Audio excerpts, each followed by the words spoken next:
Hello viewers, আসসালামু আলাইকুম। Welcome to my channel Lakshmi's kitchen ইচ্ছি করি। আশা করি আপনারা সবাই ভালো আছেন। আমরাও আলহামদুলিল্লাহ ভালো। আজকে খুবই সিম্পল একটা জিনিস দেখাবো। এই আগে প্রথমে আমি ফ্লেমটা জ্বালিয়ে দিলাম। তারপরে এটা হচ্ছে একটা আলু ভাজি। খুবই সোজা আমাদের কাছে যারা জানে, আর যারা না জানে তাদের কাছে খুবই কঠিন।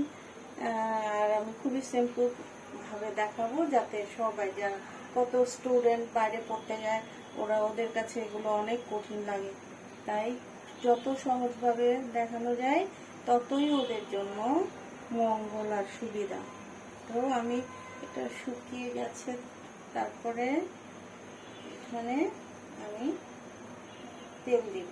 তেলটা হচ্ছে যার যার আন্দাজ মতো, যে যেরকম তেল খাবে সেই রকমই দেবে।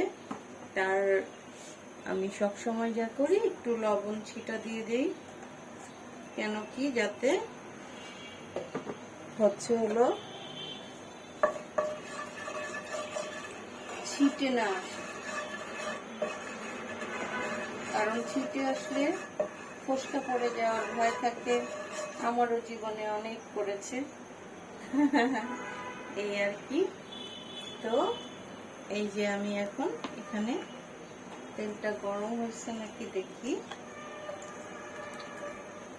হ্যাঁ, গরম হয়েছে। তা আমি পেঁয়াজ দিয়ে দিলাম কড়াইতে, আন্দাজ করে আর কি।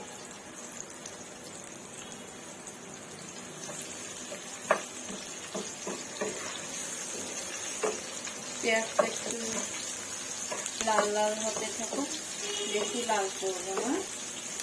এই যে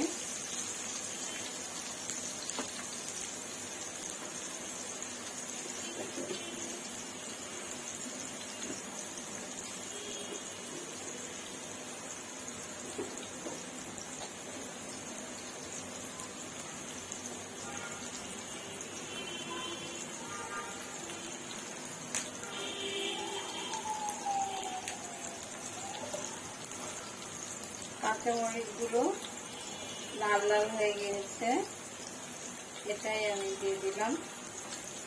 এটা আপনাদের ইচ্ছা, মানে এটা চিড়েও নিতে পারেন, আবার এমনি দুই অর্ধেক করে হাফ অফ করে দিয়ে দিতে পারেন, এটা কোনো ব্যাপার না।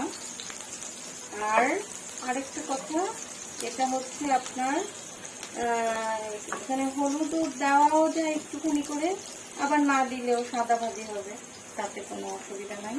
তাই একটুখানি দেই, একদম 1 চিমটি।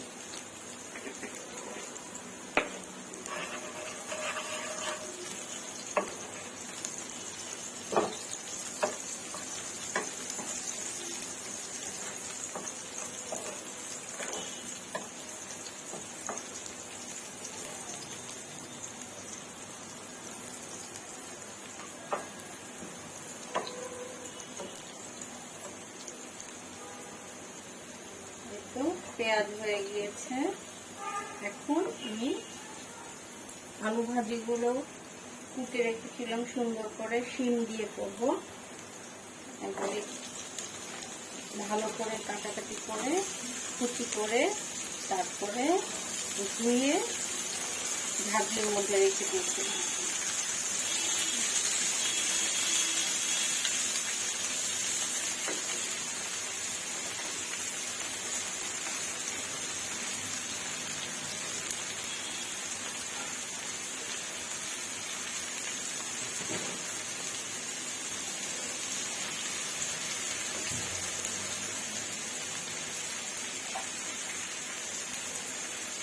এখন আর একটু লবণ দিয়ে দিই, পরে আবার যদি লাগে তাহলে যার যা স্বাদ মতো লবণটা দিলেই হবে।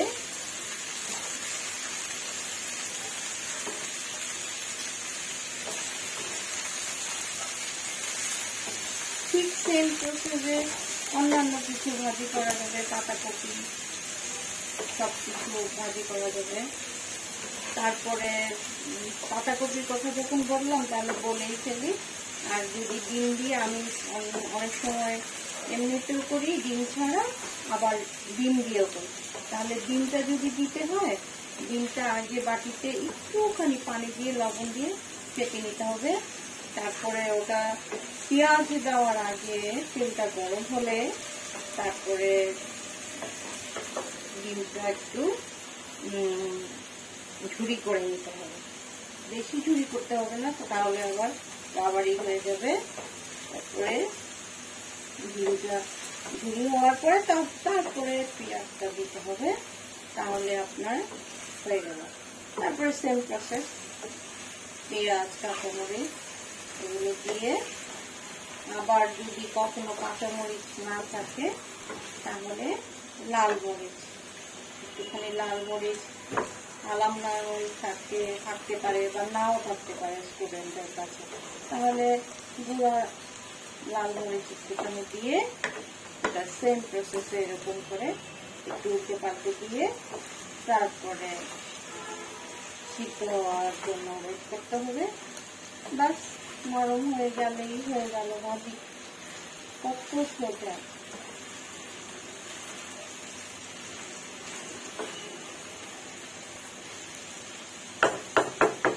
এখন একটুখানি পানি দেবো।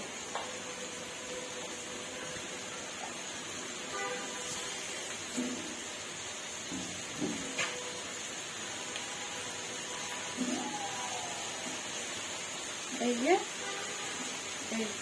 পনে 1 কাপের মতো পানিটা দিয়ে ঢেকে দিই।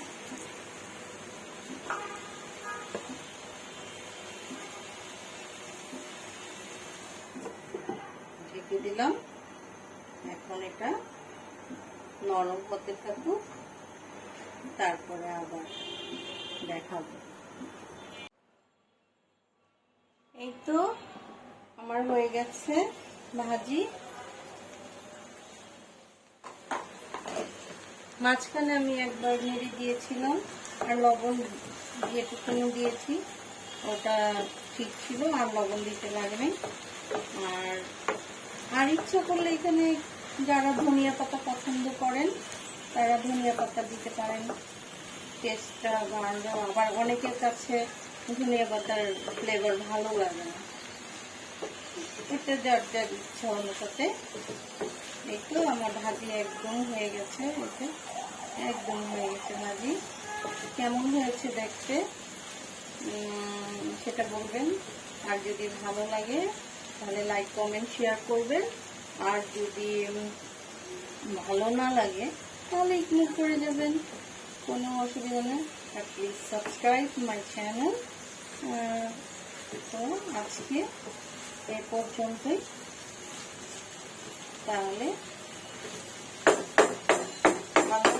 আর ফ্লেমটা এই যে যখন সিদ্ধ হতে দিয়েছিলাম তখন এই যে ফ্লেমটা এই আঁচে রেখেছি একদম,